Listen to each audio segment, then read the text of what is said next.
중범죄 의료인의 면허 취소를 담은 의료법 개정안에 대해 의사협회가 면허 강탈법이라고 반발하고 있습니다. 여야 7명 의원이 발의한 의료법 개정안의 근본 취지는 중범죄를 저지른 극히 일부의 비도덕적 의료인으로부터 선량한 대다수 의료인의 신뢰를 보호하기 위해 의사의 자격 요건을 강화하자는 것입니다. 의사들에 대한 지나친 규제이고 보복이라고 하는 것은 전혀 사실과 다릅니다. 면허 취소는 법원에서의 판결에 의해 금고 이상의 형을 받은 경우에만 이루어집니다. 의협은 행정부, 입법부, 사법부를 모두 부정하는 취해 법권지대에 살고 있는 건가? 아니면 의사 면허는 신이 내린 신성 불가침의 면허입니까? 성범죄는 이미 처벌받고 있고 살인 등 강력범죄는 거의 없고 교통사고로 금고 이상 받는 건 드물고 남은 것은 절도, 폭력, 사기 정도인데 설마 의사 선생님들이 그럴 리 있겠습니까? 결국 이 법이 통과된다고 해서 면허 취소 처분을 받는 경우는 극소수에 불과할 것입니다. 오히려 의협이 먼저 나서서 중범죄자는 의사 면허를 박탈해야 한다라고 주장하는 것이 역시 의사들은 다르구나는 존경을 받는 길인데 어떤 죄를 지어도 의사 면허는 지켜줘야 한다며 제 식구 감싸게 하는 것이 의사 선생님들에 대한 국민들의 신뢰를 무너뜨린다는 것을 모르는 모양입니다. 3월에 새로 선출된 의협 지도부의 용단에 기대를 겁니다. 국민의힘 김종인 위원장께서 하필 이때 의사의 심기를 건드렸다고 걱정의 말씀을 하셨습니다.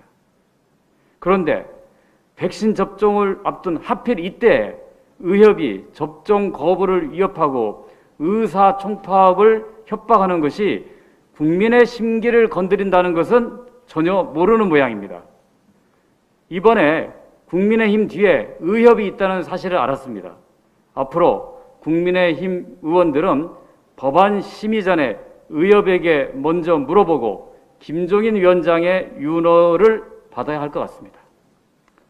코로나 같은 위기 때는 국민들께서 걱정하시지 않도록 여야가 한 목소리를 내야 합니다. 수술실 CCTV 설치 법안을 합리적으로 처리하겠습니다. 복지위 여당 간사로서 수술실 CCTV 설치에 찬성합니다. 유령 수술이나 대리 수술로 인한 환자의 안전을 보호하고 수술 중 의료 사고로 인한 책임 소재를 규명하기 위해서 필요하다고 봅니다. 수술실 CCTV 설치는 아주 오래 찬반 논란이 있었던 사안으로 현재 보건복지위원회에서는 민주당 의원들이 발의한 수술실 CCTV 설치 의무화 법안을 다루고 있습니다. 일부 야당의 반대나 신중한 의견이 있지만 여러 차례 논의를 통해 이견을 좁혀가고 있는 중입니다.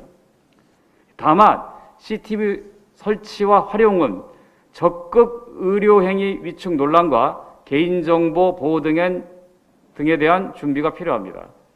수술실에 CCTV가 설치되었더라도 그 촬영과 보관, 활용에 대해서는 환자와 보호자의 동의가 필수적입니다.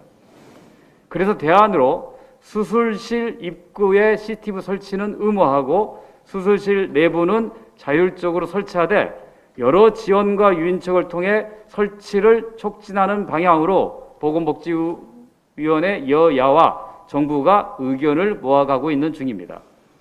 여당 간사 입장에서는 당장 처리하고 싶었으나 야당의 신중론이 있었기 때문에 더 시간을 두고 심의하기로 한 것입니다. 입법기관인 국회는 여야 서로 다른 의견이 있다면 진지한 토론도 거치고 오랜 인내를 통해 제도 개선에 합의하는 것이 민주주의의 정신에 맞다고 봅니다. 수술실 CCTV 설치는 결코 물 건너간 것이 아니니 국회가 책임을 방기했다고 오해하거나 국민에 대한 배임이라는 비난하지 않기를 바랍니다. 이상입니다.